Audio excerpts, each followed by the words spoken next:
السلام علیکم۔ اللہ سے امید رکھنے والے کبھی مایوس نہیں ہوتے، اس سے مانگنے والے اس کے در سے لٹائے نہیں جاتے۔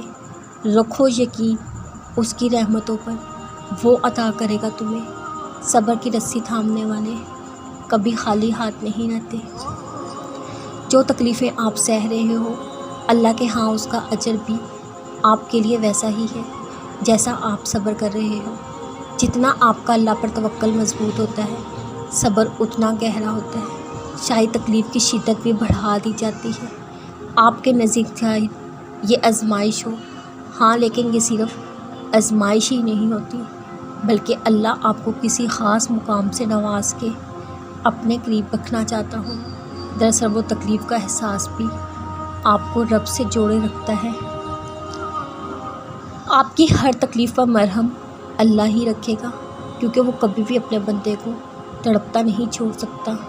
یہی تو اس کی صفت ہے، وہ کبھی چھوڑتا نہیں، سنتا بھی ہے، عطا بھی کرتا ہے۔ کچھ دعائیں جو آپ کے دل سے ہوتے ہوئے زبان پر آتی ہیں یا آنسوؤں کے ذریعے بہہ جاتی ہیں، وہ عرش مولا تک سفر بھی طے کرتی ہیں، قبولیت کے درجے کو بھی پہنچتی ہیں۔ ہاں، کچھ دعائیں ایسی ہوتی ہیں جن پر کن فیکون کی مہر لگا دی جاتی ہے، لیکن صحیح وقت آنے تک وہ دعائیں سنبھال لی جاتی ہیں۔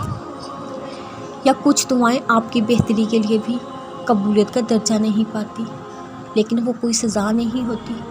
دراصل اللہ آپ کو کچھ تکلیف دے کر بڑی اذیتوں سے بچاتا ہے۔